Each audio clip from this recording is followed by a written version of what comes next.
Eyes. Our eyes are made of muscle, nerve, and some bones. They are spherical in shape. They are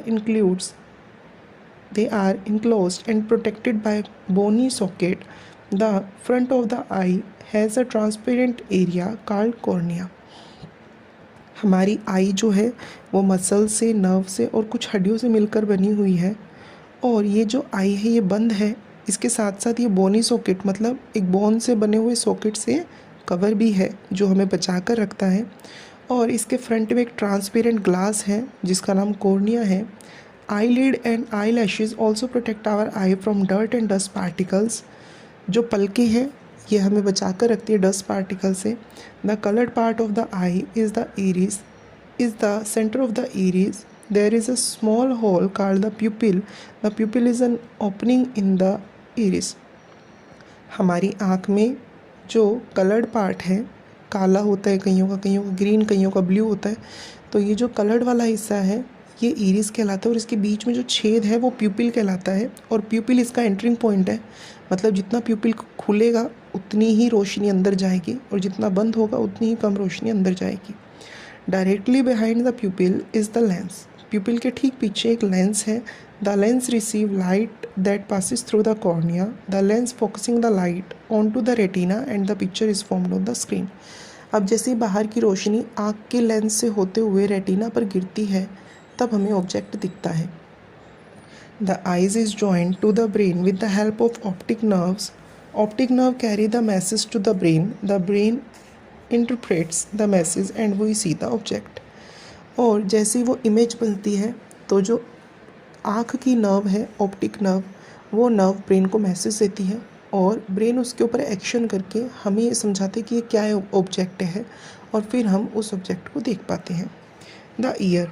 our ear help us to hear different sound coming from different source around us. कान हमें अलग अलग जगह से आने वाली आवाज़ों को महसूस करवाता है.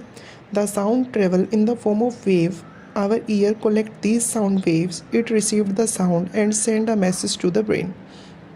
अब कान क्या करता है, हमारे आसपास होने वाली साउंड को इकट्ठा करता है और साउंड किस फॉर्म में होती है, वेव फॉर्म में. तो वो सारी वेव्स को इकट्ठा कर लेता है और फिर हमारे ब्रेन तक मैसेज पहुंचाता है जिससे हमें उस साउंड के बारे में पता लग जाता है. The human ear is divide into 3 parts. Human का जो ईयर है वो 3 पार्ट्स में बटा हुआ है. Outer ear, middle ear, inner ear. The outer ear collect the sound wave and direct them toward the ear drum. The ear drum when hit by the sound wave begin to vibrate. बाहर से जो आवाज़ आ रही होती है वो outer ear collect कर लेता है और उसको ईयर ड्रम तक पहुंचाता है. ईयर ड्रम के बाद जब वो साउंड ईयर ड्रम पे लगती है तो वो वाइब्रेट होना शुरू हो जाता है. Middle ear. The middle ear is behind the ear drum. The ear drum send the vibration to the middle ear. Ear drum के ठीक बाद मिडल ईयर आता है और जैसी वाइब्रेशन होती है ईयर ड्रम पे, the sound wave travel through the middle year and strike the window. The window is the thin membrane that separate the middle year from the inner year. अब जैसे ही वो वाइब्रेशन हुई, वो vibration middle ear से होते हुए एक window पे टकराती है कान के अंदर की, जो कि बहुत ही बारीक विंडो होती है, जो बहुत ही थिन लेयर होती है, जो कि इनर ईयर और मिडल ईयर को अलग रखती है. इसके बाद the window began to vibrate. जैसे पहले ईयर ड्रम वाइब्रेट हुआ था, अब विंडो वाइब्रेट होगी. It carries the sound wave into the inner ear. और इसके बाद में वो साउंड जो है इनर ईयर में पहुंच जाती है. The inner ear is the organ for hearing. और जो सुनने का काम करता है वो इनर ईयर करता है. The auditory nerves present. अब जो सुनने का काम करता है वो इनर ईयर करता है. The auditory nerve present in the inner ear carry the message to the brain. और ये लास्टली मैसेज ब्रेन तक लेकर जाती है. The auditory nerve enter the brain through the medulla. और ये जो नर्व है ब्रेन के अंदर मेडुला के थ्रू पहुंची हुई है. The cerebrum register the sound and we hear it. और इसके बाद में सेरिब्रम उस साउंड को बताता है कि ये किसकी साउंड है. इसके बाद में हम पता लगा पाते हैं कि ये साउंड कौन सी है. The noise. We does the smell of a perfume reaches us. The molecule of perfume mix with air and reach our nose. Inside your nose are ending of nerves. They can detect the smell of these molecules The smell messages are sent to the brain by nerves. Your brain tell you what the smell is.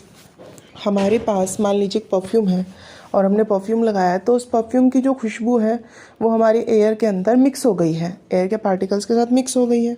तो अब जब नाक उसको सूंघेगी तो सूंघने के बाद message brain तक पहुंचेगा और ब्रेन बाद में कंफर्म करवाएगी किस चीज़ की स्मेल है, और तब हमें आइडेंटिफाई हो जाएगा कि ये स्मेल किसकी है। The tongue, you can taste sweet, sour and bitter food. Your tongue helps you to taste. The surface of the tongue has many tiny bumps called taste buds. These taste buds contain the end of nerve. There are 4 different kind of taste buds to detect the 4 kind of taste.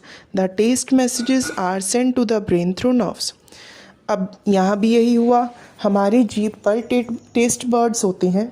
जैसा भी हम खाना खाते हैं, चाहे वो मीठा हो, खट्टा हो, कड़वा हो, तीखा हो, वो हमारे टेस्ट बर्ड्स पे लगता है और फिर वो टेस्ट बर्ड्स डिटेक्ट करके कि ये किस तरीके का टेस्ट है ब्रेन तक पहुंचाते हैं। ब्रेन उसको आइडेंटिफाई करता है और तब हमें समझ में आता है कि ये किस तरीके का टेस्ट है। तो आप लोग यहाँ देख पा रहे हो, जितना भी काम हो पा रहा है वो सब का सब नर्व्स के थ्रू हो रहा है।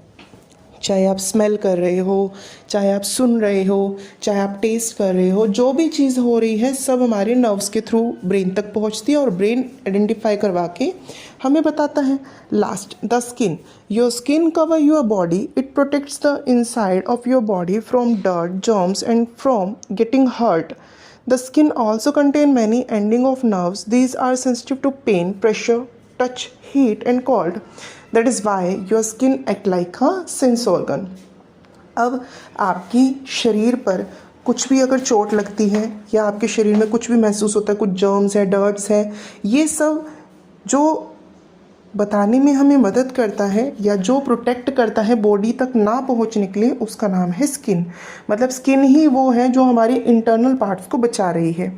अब ये क्या करती है, इसका भी क्या है, सेंसिटिव ऑर्गन की तरह ही वर्क रहता है। अगर हमारे बॉडी में पेन हो रहा है, प्रेशर हो रहा है, कोई हमें छू रहा है, हमें गर्मी लग रही है, तो ये हमें तुरंत बता देती है। तो कहने का मतलब ये जो स्किन है ये सेंस ऑर्गन की तरह ही काम इसलिए करती है क्योंकि ये भी हमें हमारे आसपास होने वाली चीज़ों के बारे में बताती है। Some part of your skin, such as your fingertips, have more ending of nerves that other part, so they are more sensitive. अब इसके अलावा हमारी स्किन के अलग जो हिस्से हैं, जैसे कि हमारी फिंगर टिप्स हैं, इनकी अलग नर्व्स होती है जिसकी वजह से ज़्यादा सेंसिटिव है दूसरों के मुकाबले। कहने का मतलब हमारे बॉडी को जो कंट्रोल करने का काम कर रही है वो सब नर्व्स कर रही हैं, क्योंकि जो भी हमें मैसेज किसी के थ्रू कंटेन हो रहा है, कलेक्ट हो रहा है, उन सबको आइडेंटिफाई करवाने का काम ब्रेन से वो हमारी नर्व्स कहला रही हैं। तो इसका मतलब अगर हमारी बॉडी में नर्व्स नहीं होगी तो हमारा शरीर बेजान हो जाएगा।